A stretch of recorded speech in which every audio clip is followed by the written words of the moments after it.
Female मानकर कौन 5टी common cancer आम देखी था फिमेल मानकर एक्जाक्टली से भाया ब्रेस्ट कैंसर जोटा कि कॉमनली आम देखू और तार इनसीडेंस स्लोली बढ़ी कि मैंने सर्विक्स कैंसर को टपी गलानी मे भी आगु कैंसर सर्विक्स जरायुर कैंसर जोटा थिला सेटा को अब 2 नंबर को आसीगला 1 नंबर से थिला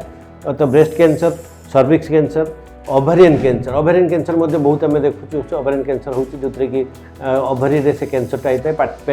पेट भितर पानी जमा हो जाए हठात आसो पेसेंट प्रेजेंट करी ना मो पेटटा कहीं फुली किए गोटे आसी समटाइम्स आम मेनी टाइम्स आम देखू यंग लेडी आस सर प्रेगनेंसी अच्छी भावुली टेस्ट कला अल्ट्रासाउंड कला सी कहे कौन पेट भितर पानी अच्छी तो से सब जिन गुड़ाक आम टे जाना दरकार कमन एटा हुए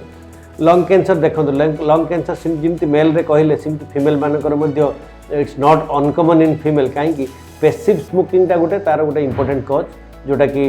गोटे मेल पार्टनरटा जो स्मोकिंग कर घरे रोचे फिमेलटा से सांगे रोचे possibility of this lung cancer is there because of passive smoking third important जिन हूँ कोलोरेक्टल कैंसर अगेन मुझे कहली जे कोलोन और रेक्टम रे जिन गुड़ाक होता है कैंसर गुड़ाक होता है तार sign symptoms altered bowel habit ये सब जिन गुड़ाक देखी था तो सीटा गोटे कॉमन कैंसर फिमेल मानकर तो ये 5टा मोस्ट कॉमनली आम फिमेल मानकर देखी था कॉमनली तो ये जो कैंसर गुड़ाकर तार जो अर्ली सिम्पटम बा साइन जदि आप किसी भी जानुंट ताले आप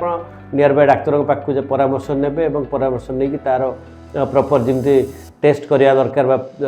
परीक्षा गुड़ाक करवा दरकार रियल कैंसर अच्छी कि नहीं करी ट्रीटमेंट को जीवा उचित।